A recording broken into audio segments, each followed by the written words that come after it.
What's up, YouTube? I'm Jesse Nealand. This is my channel. I'm in the midst of an identity crisis on YouTube, trying to figure out who you are and who I am here. And I'm trying to do different styles and see what feels right. So, welcome. I apologize for the inconsistency if you've been following me for a while. Just trying shit and seeing what works. Please comment also. Tell me what you think. I want to know who you are and build this relationship because honestly, I just don't get YouTube.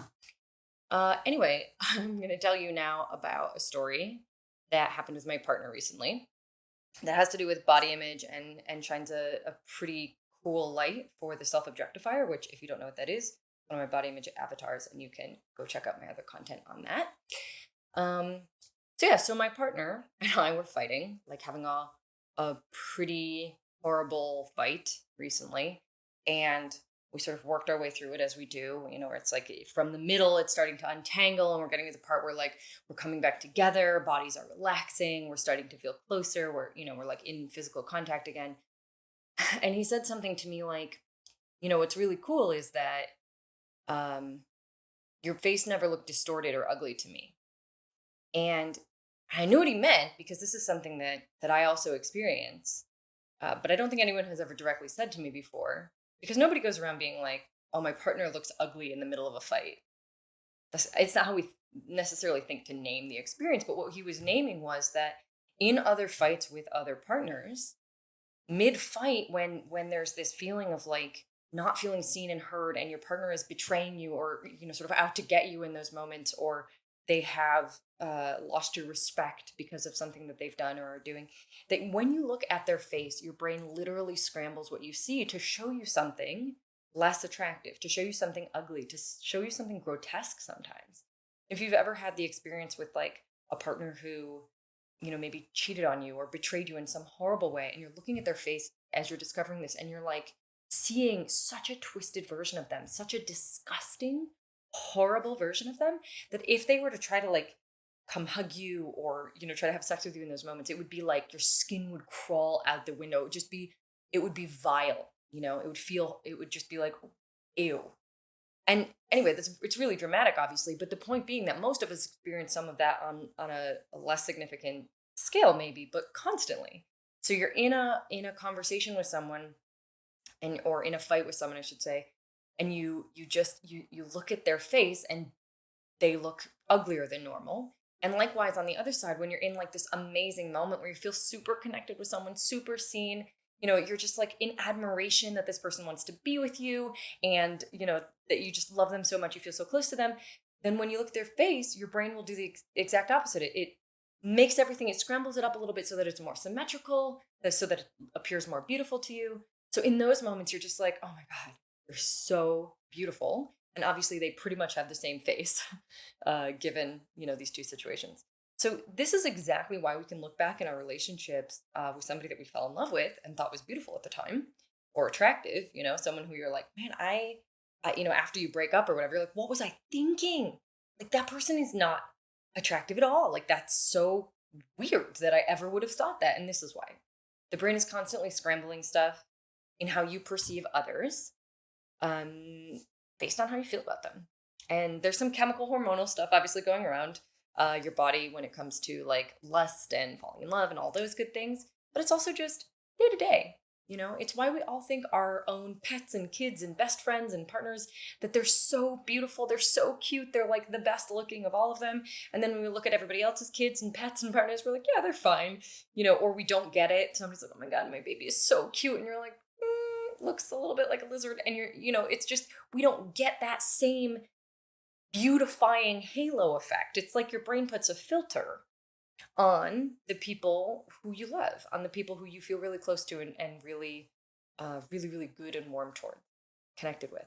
So because of that, most people in most relationships will go through these phases of looking at their partner and just finding them so beautiful, looking at the partner and finding them less beautiful. Not usually huge swings in either direction, but the point being that my partner recognized that that hasn't happened in our relationship, and looking back, I can say the same is true for me, that even when we're fighting, I still I still find him beautiful, sometimes in like an irritating way because I'm like trying to focus and being really mad. And I just think like, gosh, you're so cute. But But in those moments, I think what's going on, having really thought this through, is that I have a really, really deep, fundamental, and unshakable feeling of closeness and respect and goodness towards this particular partner. That never feels unstable. Because I think if it did, that's where my brain would show me a different picture. That's where I would feel less, um, I don't know, connected to the beauty in his face. So in thinking about that, I mean, first of all, the implications of just the fact that we go through this, that our brain is literally always going through dysmorphia for other people and for ourselves, is really, really important. Because when you're thinking, oh, I don't know what I look like, I struggle to see myself the way other people see me. I just wish I could see myself objectively. Like, you can't. None of us do. We don't see ourselves objectively. We don't see other people objectively. There is no objective. We all need to let go of that idea. But it's also really important to look at the fact that your underlying relationship with yourself is going to inform what happens. So if you have a really negative underlying relationship with yourself, your dysmorphia is, first of all, going to be a lot more negative in general. It's going to feel very skewed towards ugly or disgusting. And second of all, it means that as you go through your own highs and lows, maybe on a high day, you're like, you kicked ass at work, and you, like, I don't know, you did really great stuff, you're feeling really good about yourself, you had an awesome workout, just everything's going really well that day. You look in the mirror and you're kind of like, I look fine.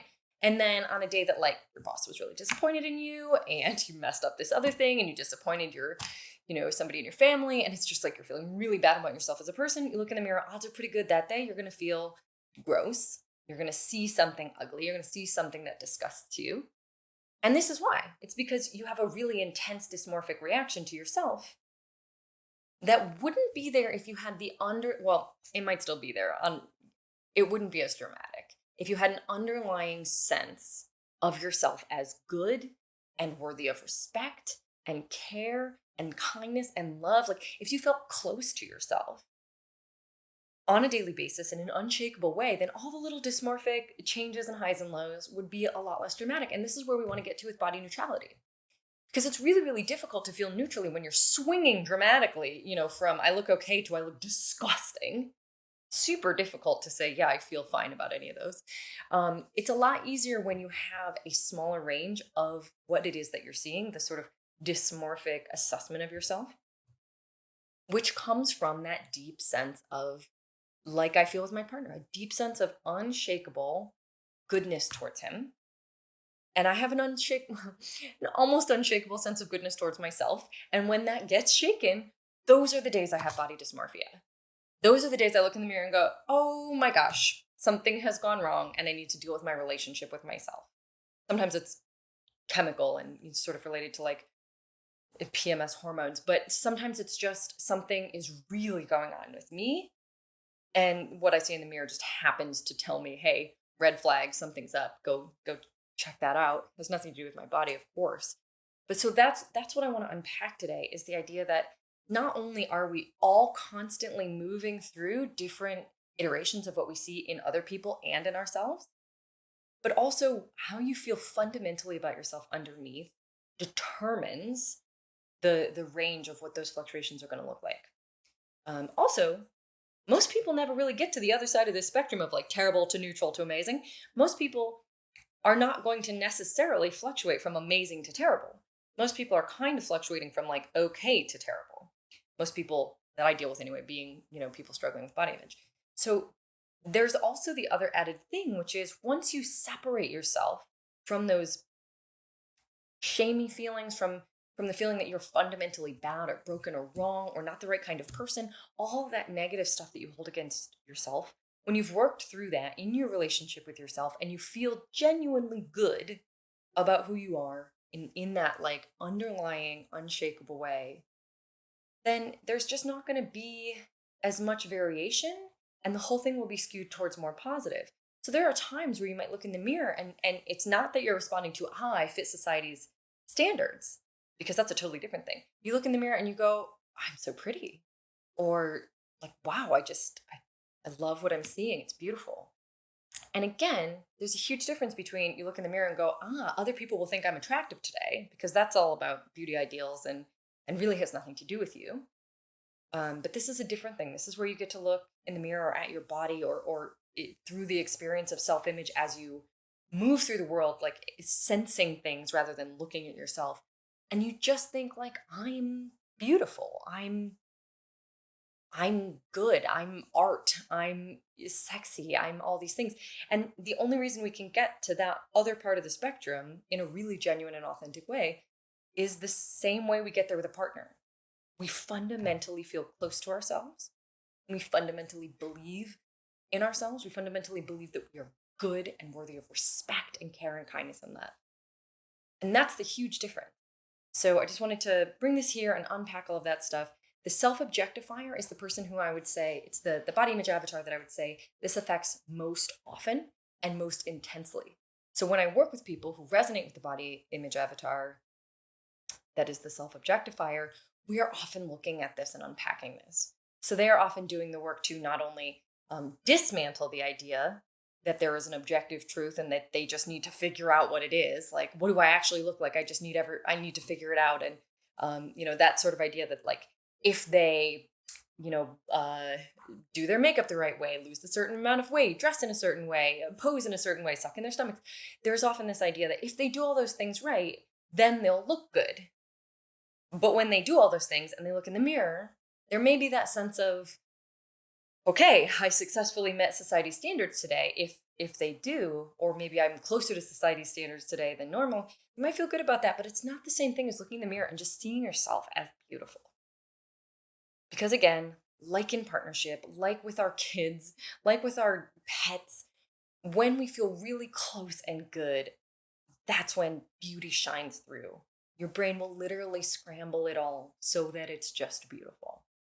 And conversely, when you don't have that going for you, or if you feel betrayed by yourself, if you feel really negatively towards yourself, like in partnership, you are going to see something ugly, something that disgusts you, something that feels toxic to you, dangerous.